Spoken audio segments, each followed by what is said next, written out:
We all carry weight we can't see. Some of it has been with us since childhood, stitched quietly into the lining of our personalities, like hidden seams. Memories, emotions, expectations, roles we never chose but somehow inherited. These invisible burdens shape how we speak, how we love, how we fear, how we hide.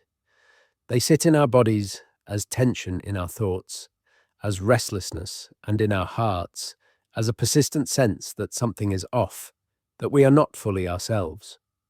Carl Jung once said, "Until you make the unconscious conscious, it will direct your life and you will call it fate."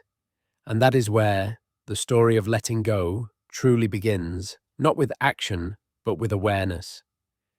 Because most of the things we need to release are not even things we know we are holding. We do not simply let go in one swift motion, like dropping a bag on the ground. Letting go in the Jungian sense is not about force. It is not about running from pain or denying emotions. It is about seeing clearly. It is about knowing what we are holding, why we are holding it, and what it costs us to continue doing so. But what are we really holding on to? We hold onto past wounds, convinced they define us. We cling to the identity shaped by trauma or disappointment, believing it protects us. We hold tightly to relationships that are long dead because they once gave us meaning. We grasp onto control, perfection, validation, hoping these things will make the chaos of life feel manageable. But the paradox is this: the more tightly we hold, the less space we have to live. The more we try to control, the more controlled we become. Letting go is a return, not to the person we used to be, but to the one we were before the world told us who we should be. It is a quiet revolution of the self, less visible than grand achievements, but more vital. And while society often tells us to accumulate, achieve, assert, and hold, On Jung reminds us that the most profound transformations happen in the inner world. That in the quiet detachment from what no longer serves us, we begin to uncover our most authentic nature. The process of letting go, then, is not an act of giving up, it's an act of opening. It's not weakness, it's clarity. And it is not passive, it is one of the most courageous forms of inner work we can do. Because to let go means to face the truth of what we feel, what we fear, and what we've become attached to in our attempt to avoid suffering. Jung teaches us that our psyche is not linear. We are not just thinking machines. We are deeply layered beings, and many of our responses to life are governed not by logic, but by unconscious emotional imprints. These imprints, traumas, beliefs, repressed desires create patterns of reactivity, insecurity, guilt, shame. These patterns become loops, and these loops become identities. And so the journey begins, not with external change, but with inner questioning. What am I holding? Why am I holding it? Who would I be without this? To let go is to answer those questions honestly, to bring unconscious grief, fear, or rage into the light, not to be destroyed by them, but to integrate them, because integration is the opposite of suppression. Suppression causes fragmentation. Integration brings wholeness. Letting go does not mean detachment from life or becoming numb. In fact, it is the opposite. It means becoming so present that we stop projecting our past onto our present. We stop confusing our wounds for our truth. We begin to experience life with clearer eyes, quieter minds, and softer hearts. Emotional detachment is not a withdrawal, it is a recognition of what is real and what is illusion. When we stop confusing the temporary for the eternal, we stop chasing ghosts. We start living. But this path is not easy. It is subtle. It is inward. It requires a different kind of strength, not the strength to fight, but the strength to feel. To feel what we've been avoiding. To feel the discomfort of loss, the ache of uncertainty, the rawness of impermanence. Only through this space of honest vulnerability can we begin to untangle what is ours and what has been given to us. Jung often emphasized the importance of confronting our inner darkness, not to become it, but to know it, to reclaim it. To let go, then, is also to reclaim. To reclaim the energy we've poured into guilt, anger, anxiety. To reclaim the parts of ourselves we buried to please others. To reclaim the voice we silenced in order to belong. We all have wounds that became armor. We all have stories we tell ourselves to make sense of pain. But at some point, healing means laying down the armor. It means choosing to believe we are not broken, we are becoming. And to become, we must release what we are not. In this way, letting go becomes a sacred process. It is not abandonment, it is alignment. It is saying yes to truth and no to illusion. It is a form of spiritual and psychological decluttering. And just like we cannot declutter a house without opening closets, we cannot cleanse the psyche without facing what's hidden.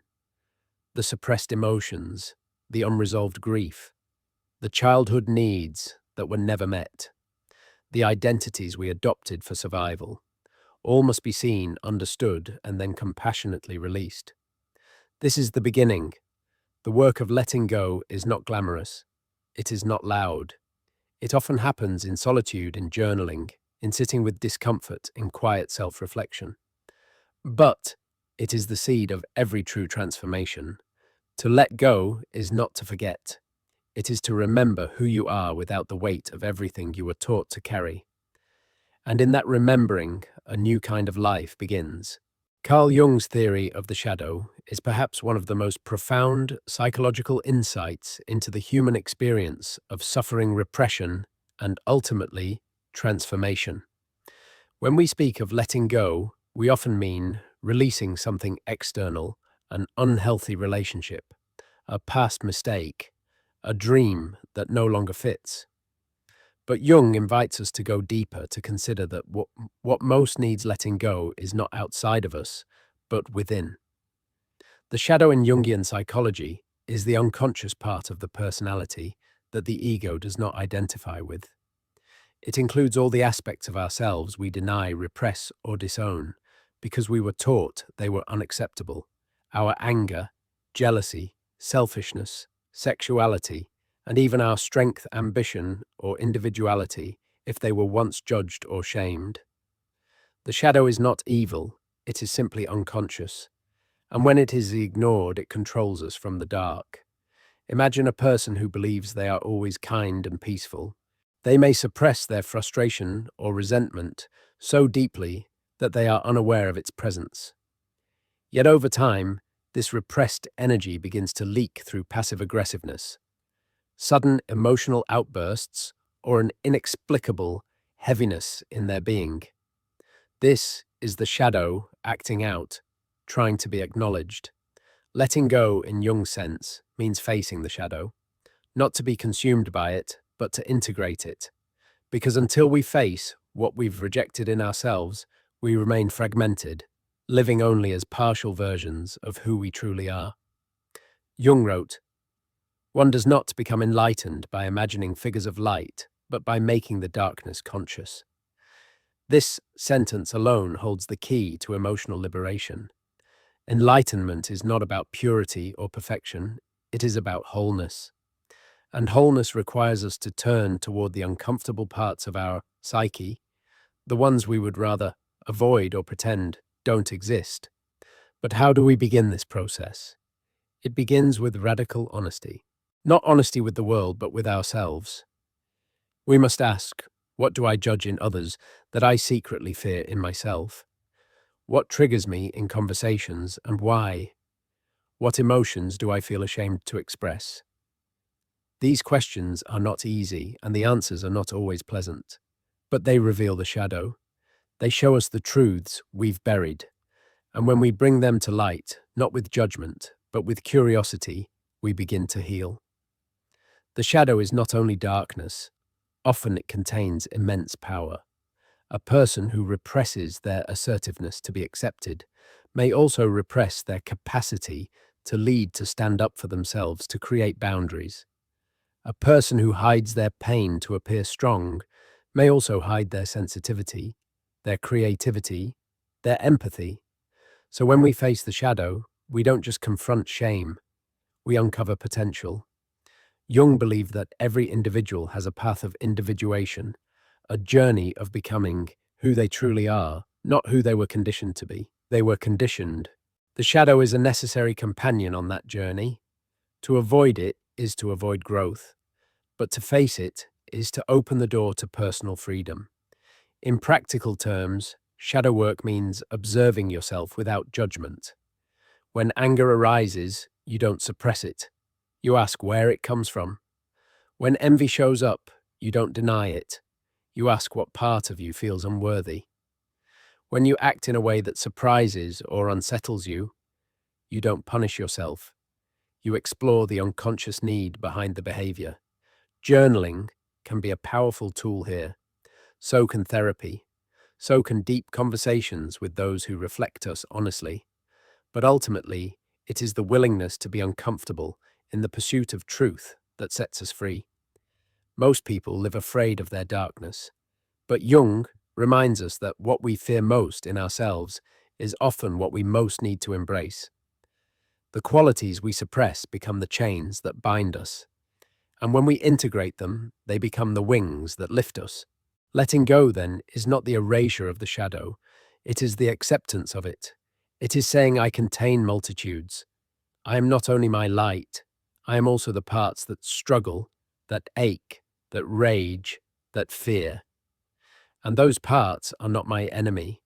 They are my invitation to wholeness. When we stop fighting ourselves, we begin to heal. When we stop pretending to be only what is socially acceptable, we begin to feel real. And when we allow the full spectrum of who we are to come into consciousness, we begin to reclaim our power, not the power to dominate, but the power to live truthfully, freely, and fully. Jung's shadow is not a curse, it is a map to the parts of us that are waiting to be seen, heard, and loved. And in that seeing, in that loving, the burden begins to lift. This is not an overnight process. It takes time, patience, grace. But every small act of awareness is a step toward liberation. And every moment we choose honesty over avoidance, we grow a little closer to who we truly are. Letting go is not about fixing ourselves. It is about remembering that we were never broken, only buried. Letting go often feels terrifying, not because we fear change, but because we fear losing who we think we are. We become so entangled with our emotions, our hurt, our desire, our longing, our grief, that we begin to mistake them for the self. We say, I am heartbroken, I am angry, I'm anxious, not realizing that these are not identities, but passing experiences. In Jungian psychology, the challenge is not only to feel these emotions, but to hold them at a distance, to observe them without being consumed by them. Carl Jung understood that emotional attachment is not just about clinging to people, but about clinging to a version of ourselves that has become dependent on certain emotions for identity. We become attached to narratives. I'm the one who was betrayed. I'm the one who never gets chosen. I'm the one who must always be strong. These stories wrap themselves around our sense of self like invisible chains. They offer the comfort of familiarity, even when they hurt.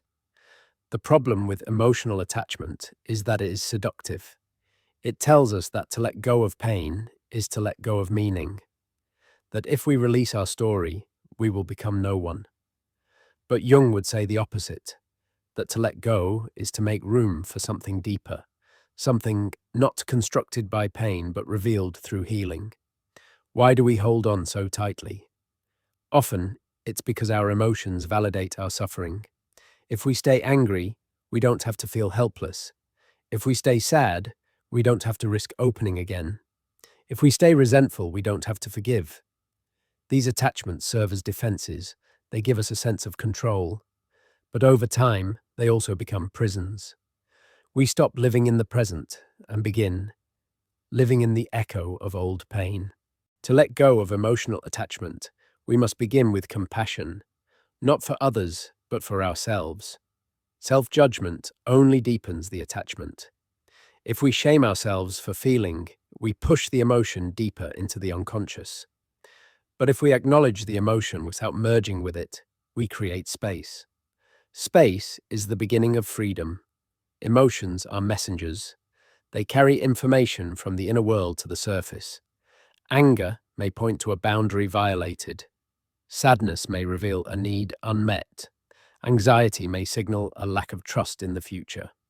These emotions are not bad, they are signals. But when we attach to them, when we feed them with stories and identities, they grow beyond their original message and become patterns. Think of a person who was abandoned in childhood. That person may unconsciously carry a narrative, I am unworthy of love. Every time a relationship ends or a friend drifts away, this story gets reinforced. The emotion of abandonment becomes an identity, and the identity becomes a magnet for repeated pain. This is how emotional attachment binds us not to the truth, but to a perception shaped by past wounds. Jung encourages us to question the story. Is this really who I am, or is this who I became in response to pain? To separate identity from emotion is not to deny feelings, it is to liberate the self from their grip. It is to realize I feel sadness, but I'm not sadness. I feel fear, but I'm not fear. I feel anger, but I'm not anger. The more we create this inner space, the more we regain authorship of our lives. In therapeutic practice, this is often referred to as emotional differentiation. The ability to hold our emotions with awareness without being swept away by them. This is where mindfulness meets Jungian depth. It is a practice not of controlling feelings, but of witnessing them. To witness an emotion is to allow it to arise, to listen to it, and then to let it pass. No clinging, no suppression, just presence. Jung would say that presence is what allows integration.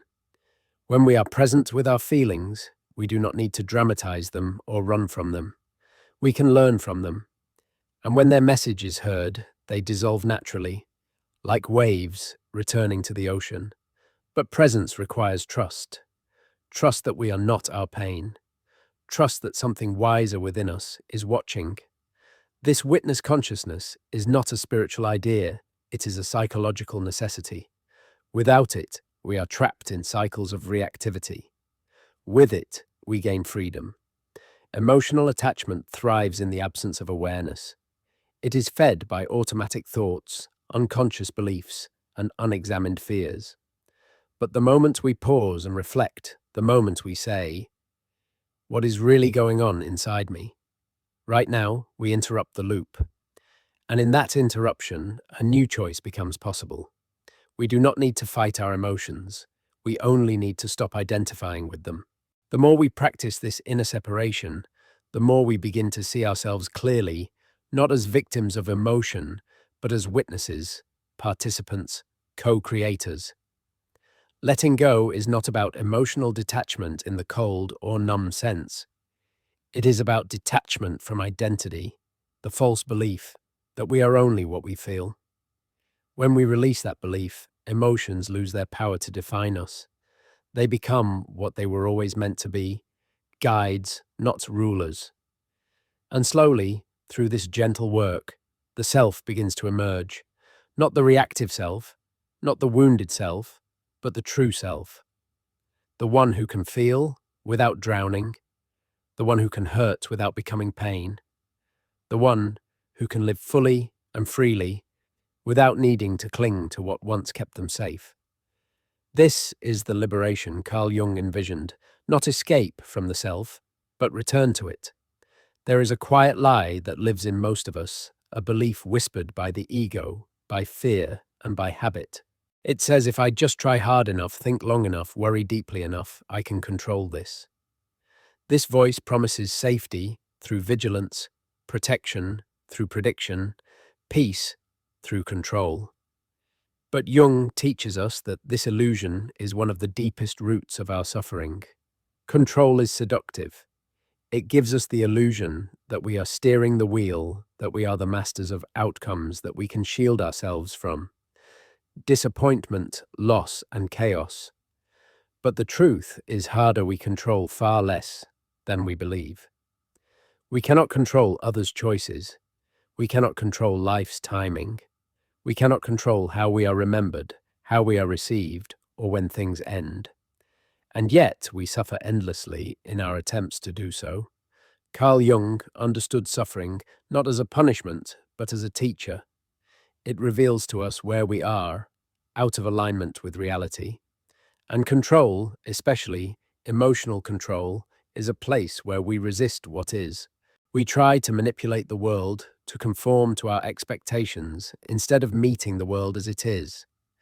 This resistance is the seed of suffering. When we hold on too tightly to how things should be, we set ourselves up for internal conflict. We fear uncertainty. We dread change. We replay conversations, analyze silences, strategize endlessly for outcomes we cannot force. We live not in the present moment, but in a hypothetical future, where we hope our plans will save us from pain. But Jungian psychology invites a radical shift from control to surrender, not passive surrender, but conscious surrender. A surrender that says, I will show up fully, but I will not grip what I cannot command. Letting go of control means coming into contact with the rawness of life. It means saying yes to the unpredictable, the imperfect, the unresolved. It means trading the shallow safety of certainty for the deeper truth of trust. But why is this so difficult? Because control is often a trauma response. It is the mind's way of creating structure where there was once chaos. A child who grew up in unpredictability may become a hyperplanner. A person who felt invisible may become a perfectionist. A heart once betrayed may become emotionally armored. These are not flaws, they are adaptations. They helped us survive, but over time they become cages. Jung believed that healing requires us to look not only at the behavior, but at the need beneath it. What part of you feels unsafe without control? What memory is still echoing through your nervous system? What outcome are you trying to guarantee? And what fear lies behind it? To release control, we must first meet the fear that fuels it. And fear, when met with compassion, begins to soften. Control begins to loosen. The need to grip turns into the courage to let be. This is where suffering begins to shift from chronic to conscious, from an unconscious cycle to a space of awareness. We begin to notice I'm trying to control because I'm afraid of being abandoned, or I'm obsessing over this plan because I don't trust that I am enough without success. These insights don't make the fear disappear, but they transform our relationship to it. Jung often emphasized the archetype of the wounded healer, the idea that our own pain becomes the source of our wisdom. And nowhere is this more evident than in our control patterns. What we once did to survive now becomes our invitation to grow. When we stop trying to micromanage life, we make room for mystery, for flow, for soul. Letting go of control does not mean becoming passive. It means becoming present. You still take action, but you release attachment to the outcome. You still care deeply, but you stop trying to force things into alignment. You allow life to surprise you, to move through you, to grow you in ways your mind could not predict. This is where Jung's understanding of the self becomes essential. The ego wants control. The self seeks wholeness. The ego says, I must make it happen. The self says, I am willing to participate in what is unfolding. When we live from the ego, we grip. When we live from the self, we trust. Control is rooted in fear. Trust is rooted in presence. And presence is where all true transformation begins. In practical terms, surrender looks like letting go of narratives that say, it must go this way. It looks like breathing through the discomfort of uncertainty. It looks like making peace with not knowing. It looks like choosing inner alignment over external approval. And here lies the paradox: when we stop trying to control life, life begins to feel more manageable. Not because it becomes easier, but because we are no longer fighting it. We are no longer exhausting ourselves with resistance. We are participating, not performing, flowing, not forcing. Jung would remind us that the unconscious is not something to dominate, but to dialogue with. The same is true of life itself. It is not an enemy to subdue, but a mystery to engage with. The more we trust this mystery, the less we suffer. The more we listen, the less we need to shout. The more we soften, the more we find strength. In the end, letting go of control is not about losing power, it is about finding a deeper power. The power to respond rather than react. The power to rest in uncertainty without panic. The power to be real, not rehearsed. This is the power of emotional freedom. And it begins with a single quiet choice to stop resisting what is and to start becoming who we truly are.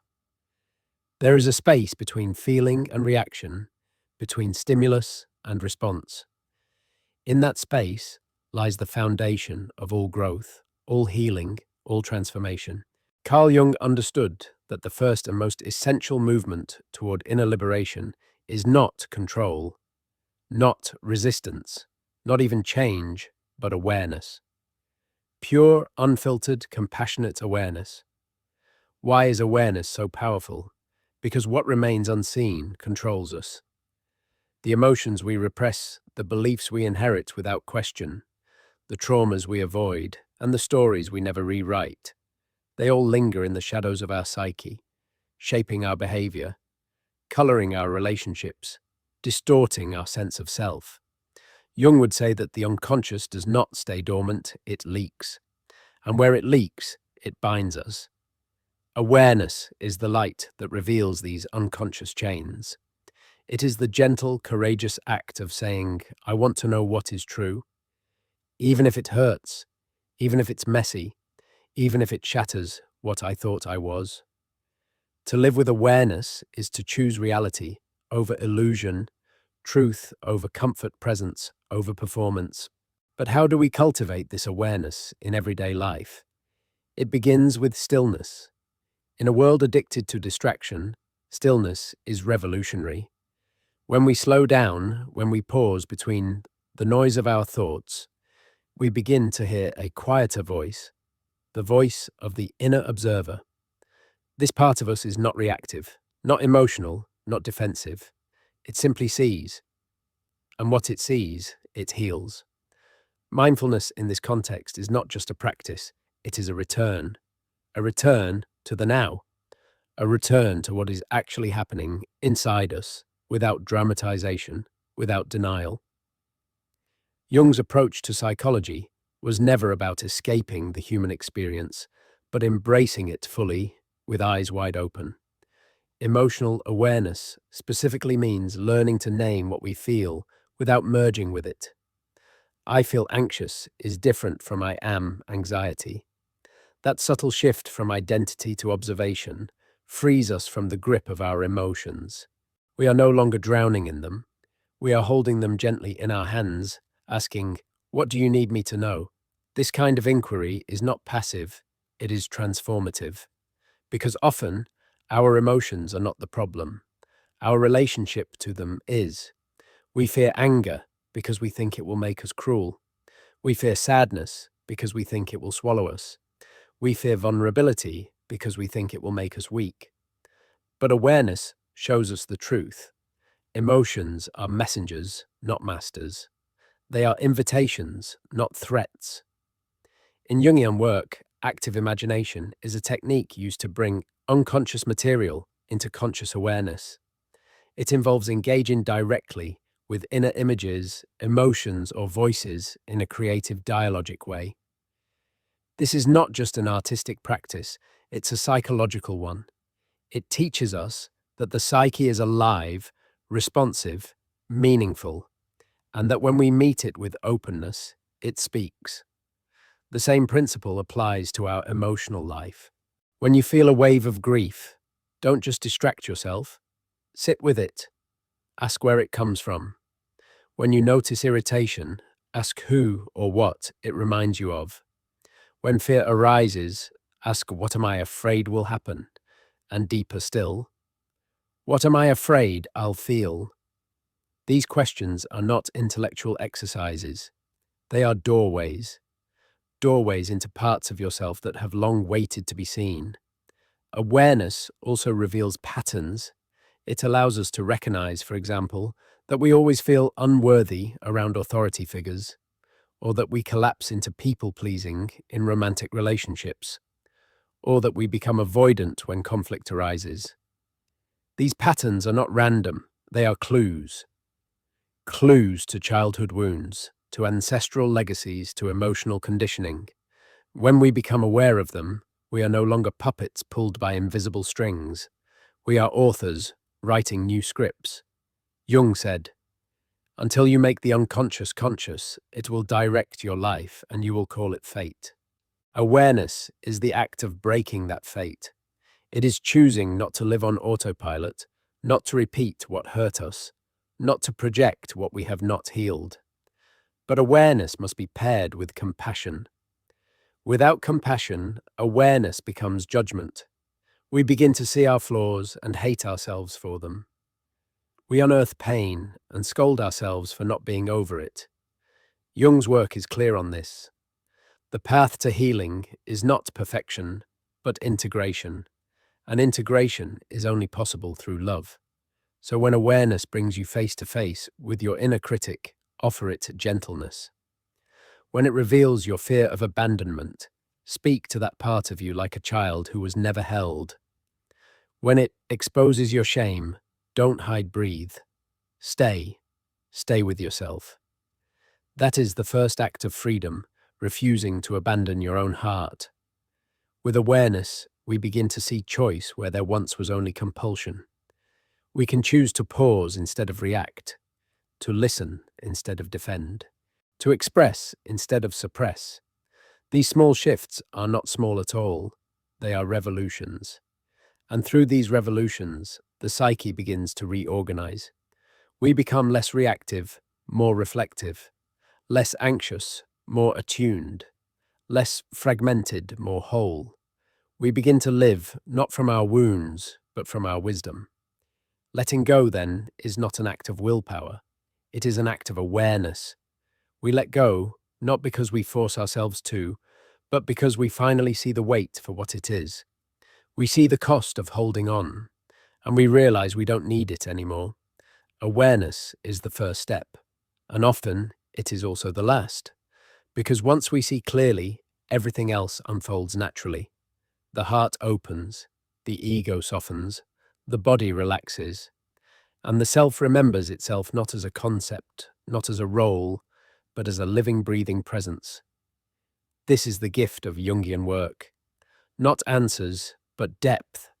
Not solutions, but self-reunion. Not control, but consciousness. And in that consciousness, the journey of letting go becomes not a task, but a return. To live with an open heart in a world of emotional storms is not a weakness, it is an art. An art few master, yet all are called to practice. Carl Jung knew this intimately. In his exploration of the psyche, he came to see that one of the most vital inner skills for psychological freedom is detachment. Not from life, not from love, not from purpose, but from identification with emotions, from fusion with the contents of the mind. In our culture, detachment is often misunderstood. It is mistaken for coldness, indifference, or emotional numbness. But true detachment is not disconnection, it is clarity. It is the ability to witness your internal experience without being hijacked by it, to remain centered amidst chaos, to hold space for pain without becoming the pain. Think of detachment as standing on the shore, watching the waves crash. You see them, you feel their presence, but you are not swept out to sea. The emotionally entangled person dives into every wave, every thought, every mood, every trigger. The detached person watches, breathes, listens, and chooses their response. This is not apathy. This is mastery. But how do we cultivate this kind of detachment? Jung's psychology points us inward toward a deeper relationship with the self. He distinguished between the ego, which is the surface identity constructed by experience, and the self, which is the deeper, wiser, eternal presence within us. The ego reacts. The self observes. The ego clings. The self allows. Detachment happens when we begin to live more from the self than from the ego. This shift begins with self-observation. Imagine a situation where someone criticizes you. The ego flares up. You feel attacked, misunderstood, rejected. Without detachment, you react defensively. But with detachment, you pause. You notice the feeling in your chest, the thoughts racing in your mind, the urge to defend. You don't suppress any of it, but you also don't become it. You create space. And in that space you choose. This space is sacred. It is where transformation happens. Viktor Frankl, influenced by Jungian insights, wrote, "Between stimulus and response, there is a space. In that space is our power to choose our response. Detachment expands that space. It gives you time to see not only what is happening, but how it is affecting you and why. To detach emotionally is not to suppress emotion. It is to stay grounded in your center while emotions move through. You do not deny sadness, but you do not drown in it. You do not deny anger, but you do not let it turn you into someone you are not. You hold it like a wave, you let it rise, you let it speak, you let it go." One of Jung's greatest contributions was the insight that every emotion contains both danger and wisdom. When we absorb emotions unconsciously, we are at their mercy. But when we observe them, we can extract their meaning without being consumed. Anger becomes a teacher of boundaries. Fear becomes a guardian of awareness. Grief becomes a doorway to love. Detachment also frees us from emotional contagion. So often we absorb the moods of others, their anxiety, their frustration, their despair, and make it our own. We confuse empathy with enmeshment, but true empathy respects boundaries. It says, "I see your pain, I honor it, I support you, but I do not need to carry it for you." This is especially crucial in relationships. Without detachment, we take everything personally. We internalize others' projections. We blur the line between our truth and theirs. But with detachment, we can love without losing ourselves. We can listen without needing to fix. We can offer presence without being pulled under. In Jungian terms, this is called individuation, the process of becoming whole. It requires that we reclaim what is ours and release what is not.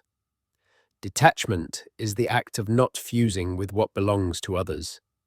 It is the ability to say, "This sadness is mine, and I will face it. That anxiety is yours, and I will not absorb it." But detachment also applies to thoughts.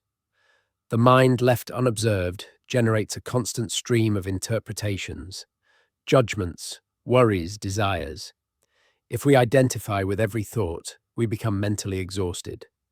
But when we detach, we begin to witness the mind without being ruled by it. We say, "Ah, a fearful thought is arising." We don't argue with it. We don't believe it blindly. We watch it. And in watching, we disarm it. Detachment invites us to live in the present. So much suffering comes from being mentally caught in the past or emotionally fused with a feared future. But when we detach from the mental time machine, we return to what is now. And in the now, we are safe. We are alive. We are free. Jung's archetype of the wise old man represents this inner detachment, the part of us that sees beyond the chaos, that holds perspective, that does not panic. When we cultivate detachment, we embody this archetype. We become our own guide. Of course, this is not easy, especially if we grew up in emotional turbulence, especially if we were taught to rescue others at the cost of ourselves, especially if we've used emotions to feel alive or in control. But detachment is not about rejecting emotion, it is about honoring it without over-identifying with it. Like a tree rooted deep in the earth, we can let the winds of life move through our branches without breaking. We feel, we care, we respond, but we do not lose our ground. This is the art of detachment, observing without absorbing. It is an ongoing practice, a moment-to-moment choice, a way of walking through life with presence, compassion, and clarity. And in that practice, the storms grow quieter, the self grows stronger, and the path forward becomes less about escaping emotion and more about embracing truth with steadiness, softness, and sovereign grace. There can be no true freedom without first turning toward the parts of ourselves we have spent a lifetime avoiding. Carl Jung called this turning inward, embracing the shadow. It is the most courageous step on the path to self-realization, and perhaps the most misunderstood. The shadow is not evil. It is not our darkness in the dramatic sense. It is simply everything about ourselves we have pushed away, everything we have disowned, rejected, or buried deep in the unconscious, because at some point we learned it was unacceptable. It might be our rage, our sexuality, our envy, but it could just as easily be our joy, our wildness, our uniqueness, our brilliance. The shadow is not just the bad, it's also the too much, the not allowed, and the deeply feared. From childhood onward, we adapt. We shape ourselves to survive in our families, schools, cultures. We learn what is praised and what is punished. Slowly, parts of us get cut off like emotional amputation. These parts do not disappear. They go underground. They live in the unconscious. And from there, they shape our lives in ways we do not even realize. Jung said, "The shadow is a moral problem that challenges the whole ego personality, for no one can become conscious of the shadow without considerable moral effort." And he was right. To face the shadow means admitting that we are not only the roles we play, not only the light we show. It means seeing our capacity for harm, for fear, for control, for cowardice. It means seeing that we are not just victims of the world, but creators of our own pain. But this is not a reason for shame. Quite the opposite. It is a doorway to wholeness. Wholeness is not perfection. It is integration. It is becoming all of who we are, not just the socially acceptable parts. And integration cannot happen without embracing the shadow, not indulging it, not glorifying it, but seeing it, understanding it, reclaiming it. How do we begin? The first step is noticing our projections. Jung taught that we project our disowned qualities onto others. What we cannot stand in someone else is often a reflection of something unconscious in us.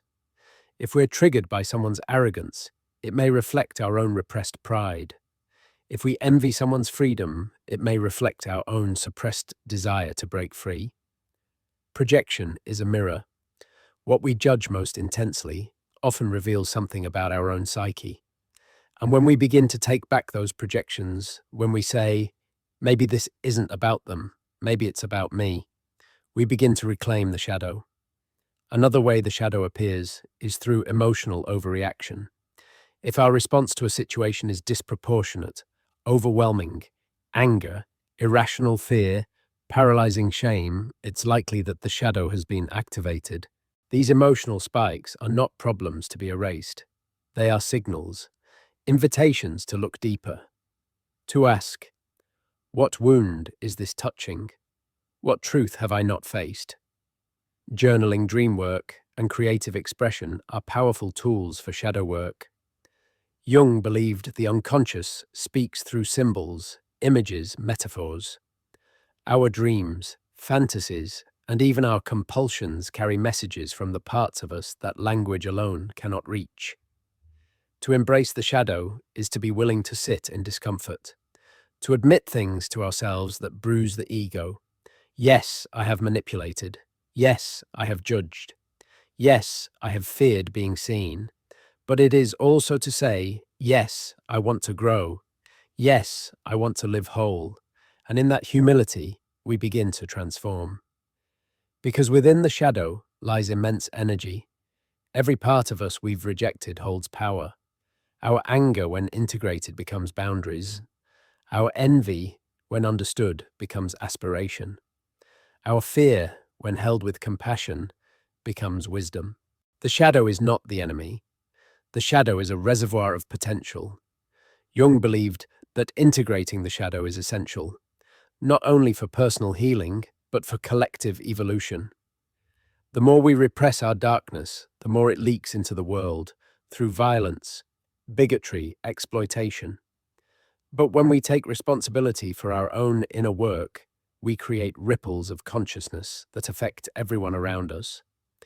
Embracing the shadow also deepens our compassion. When we see our own darkness, we stop judging others so quickly. We realize that everyone is carrying unseen battles, that we are all walking contradictions, that we are all in some way healing. This doesn't mean we condone harmful behavior, but it means we understand where it comes from. And that understanding makes us stronger, not weaker. To walk the path of the shadow is to say yes to all of you.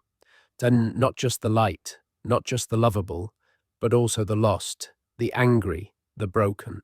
It is to welcome home every part that had to hide.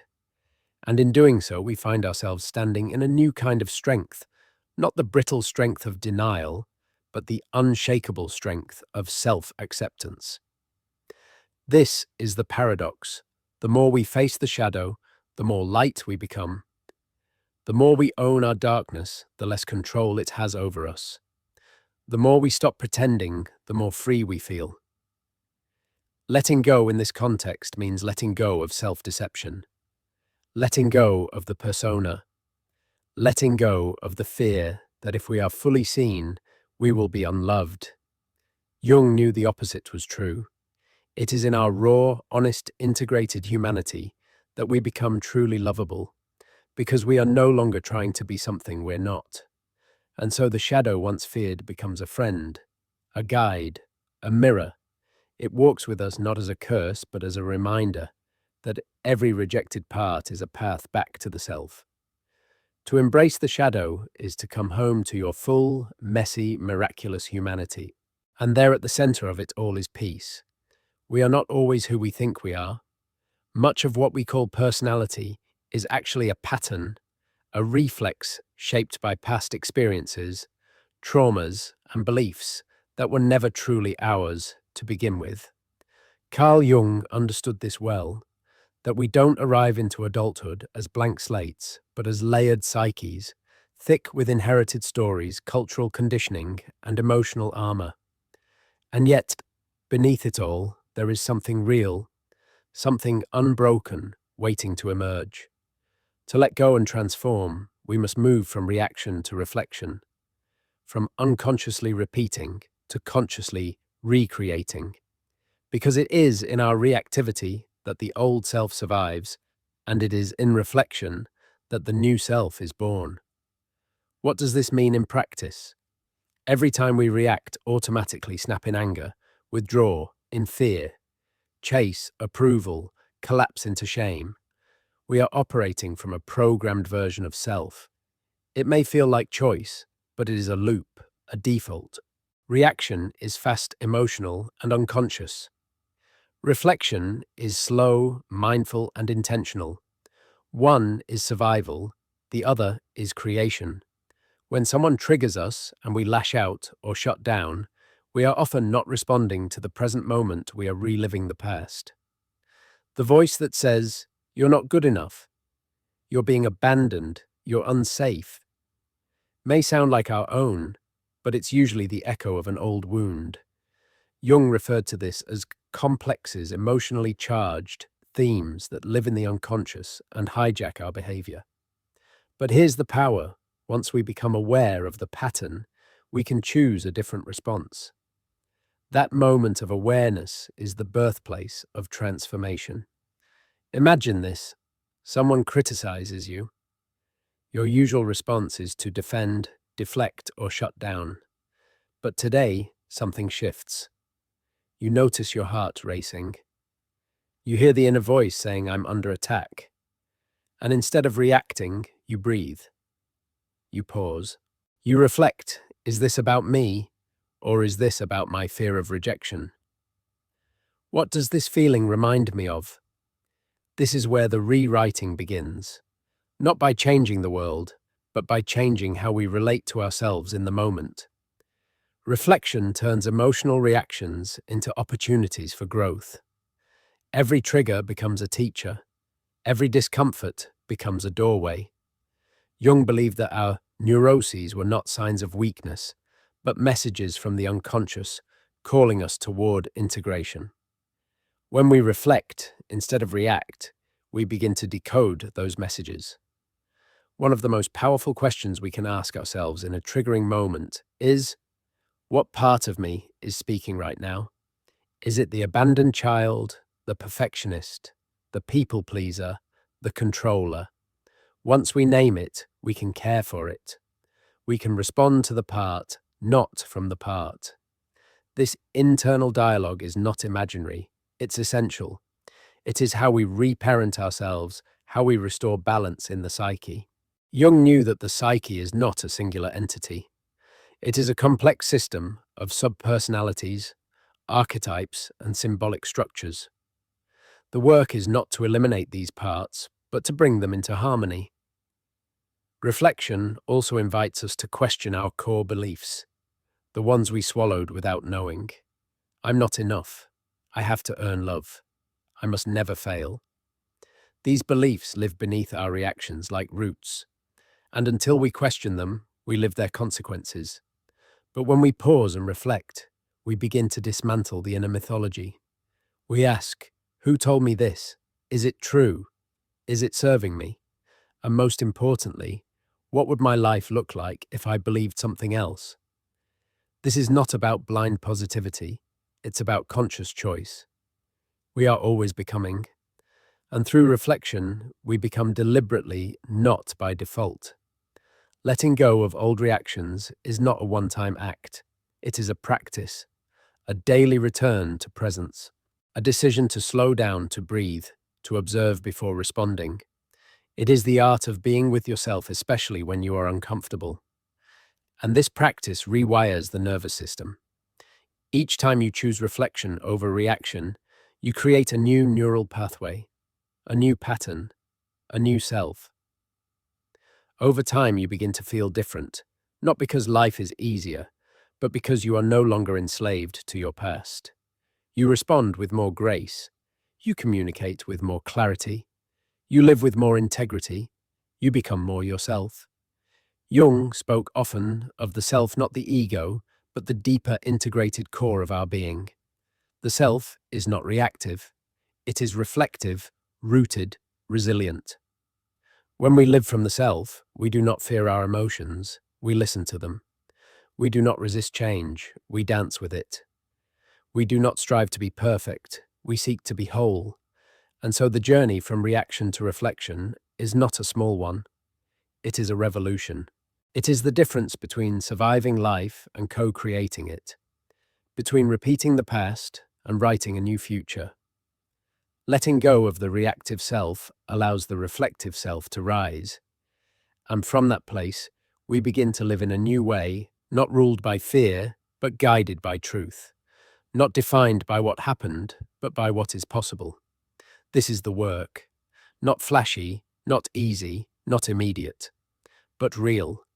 And in its realness, it is sacred. You are not your past reactions. You are not your worst days. You are not the pain that shaped you. You are the awareness awakening beneath it, all the light that sees, that questions, that heals. And the more you reflect, the more you remember who you were before the world taught you to forget. In a world where noise reigns and reaction is rewarded, silence is a radical act.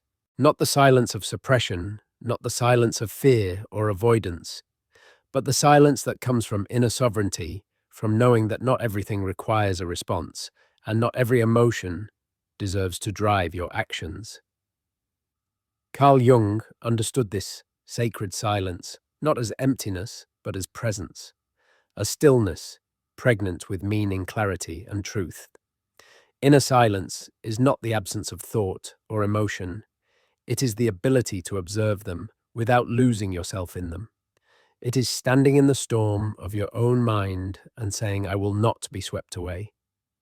It is stepping back from the chaos of the external world and finding that there is a deeper, quieter voice within you, one that does not yell, does not panic, does not cling. This voice does not command, it simply knows. But what does it mean to be emotionally sovereign? Emotional sovereignty means you own your emotional landscape. You are not tossed by every wave of opinion. You are not defined by how others feel about you.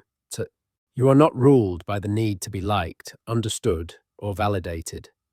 It means you feel deeply, but you do not drown. You listen to your emotions, but you are not enslaved by them. You express with honesty, but you do not use others as emotional dumping grounds. Jung often spoke of the importance of individuation, the process of becoming who you truly are. At the heart of individuation is sovereignty. To become yourself, you must be able to stand alone, not physically, necessarily, but emotionally. You must learn to find safety, not in how others treat you, but in how you hold yourself. Inner silence is the fertile ground from which sovereignty grows. Imagine a moment where someone says something hurtful. The reflex might be to react, defend, retaliate, shut down. But if you've cultivated silence within, you pause. You feel the sting, but you do not flinch. You ask, is this about me, or is this their projection? You breathe. You remain still inside. And in that stillness, you choose your response not from ego, but from awareness. That is sovereignty, the ability to choose your inner state regardless of outer events. This doesn't mean you become emotionless. It means you become emotionally wise. You let emotions move through you like weather through the sky. You cry when you need to. You rage when it's true.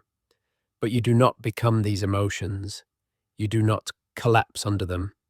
You let them speak, and then you let them pass.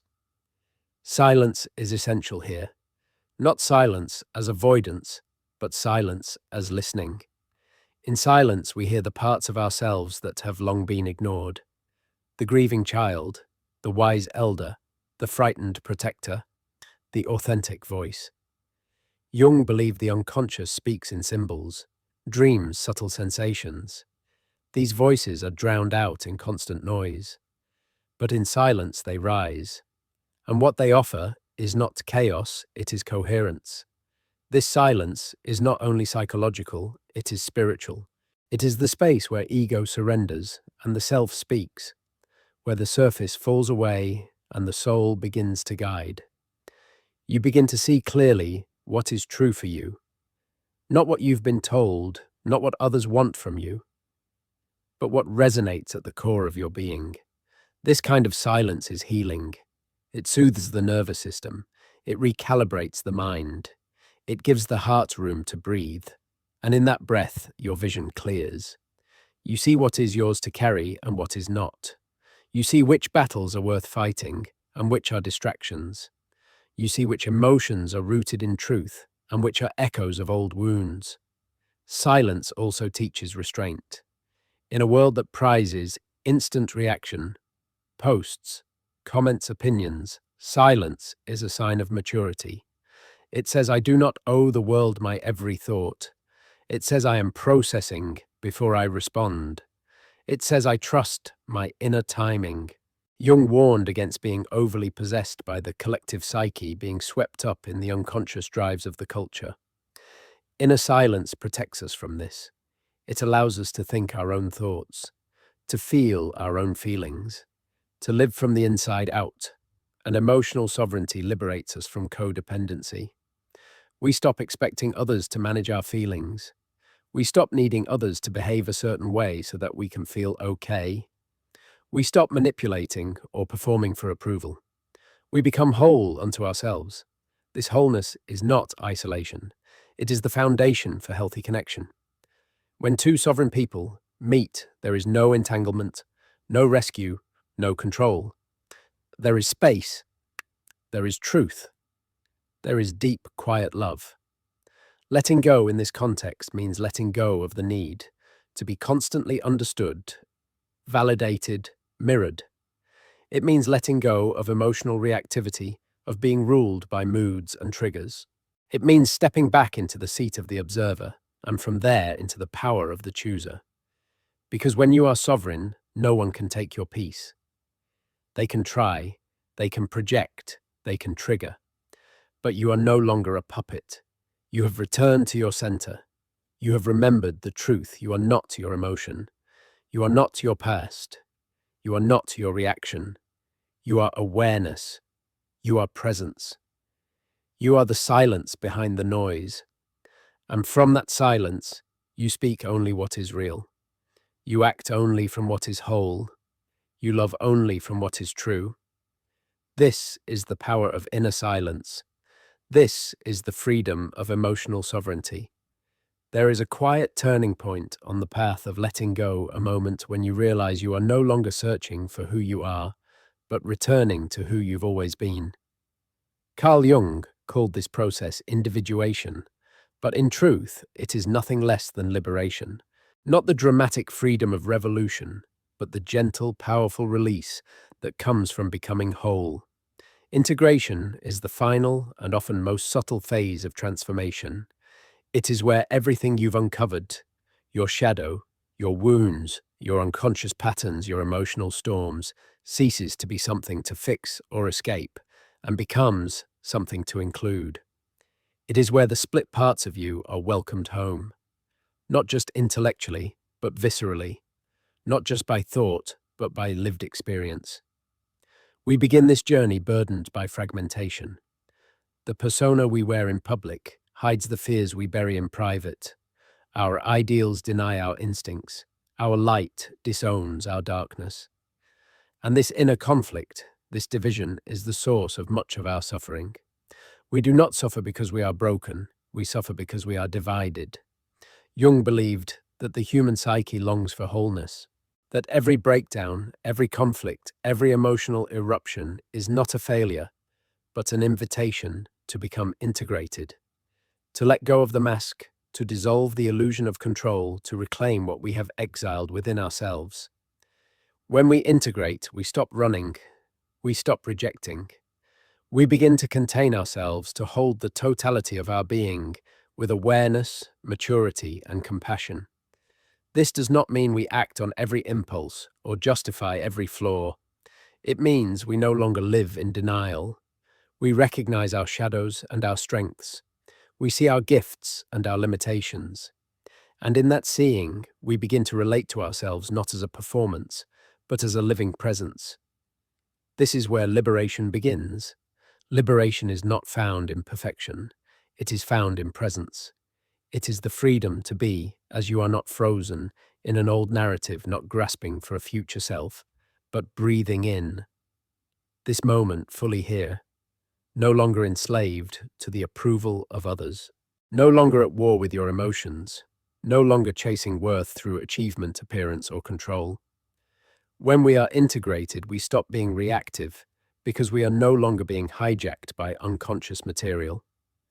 The same triggers that once sent us spiraling now feel like echoes, less charged, less defining. We are able to respond not from woundedness, but from wisdom. This wisdom is not something you acquire. It is something you remember. It has been there all along, beneath the clutter of conditioning. Integration is the process of removing what is not you so that what is you can shine through. In this way, letting go becomes a sacred shedding. You let go of identities that no longer fit, expectations that never served you, emotions that were never truly yours.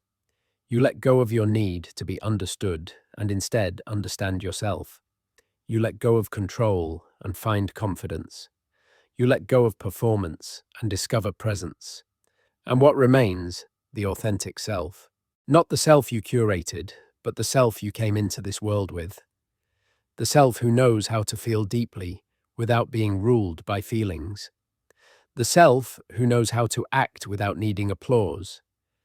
The self who is humble but grounded, soft but sovereign, awake, but still. This is the self that lives in silence, that thrives in truth, that walks lightly through the world, because it carries no shame, no mask, no need to dominate or disappear. Liberation is not the absence of emotion, it is the sovereignty to choose how you respond. It is the capacity to hold your entire life with tenderness, with clarity, and without fear. You still feel pain, but you no longer become it. You still make mistakes, but you no longer define yourself by them. You still long, but you are no longer incomplete, because now you know who you are. This final phase is not loud. It is not a climax. It is not a celebration. It is a quiet knowing, a deep exhale, a return to the inner sanctuary that was never lost, only forgotten. Jung once wrote, "The privilege of a lifetime is to become who you truly are. That privilege is not given, it is earned moment by moment through the work of becoming conscious, of letting go, not to detach from life, but to engage with it more honestly, more wholly, more deeply. You are not what happened to you. You are not what you were taught to be. You are not your trauma, your title, or your triggers. You are the one who witnessed it all. You are the stillness beneath the storm. You are the space in which healing happens. And from that space, you begin again. Not as someone who needs to be fixed, but as someone who is already free. Letting go was never about giving up. It was always about coming home. To your truth, to your center, to yourself.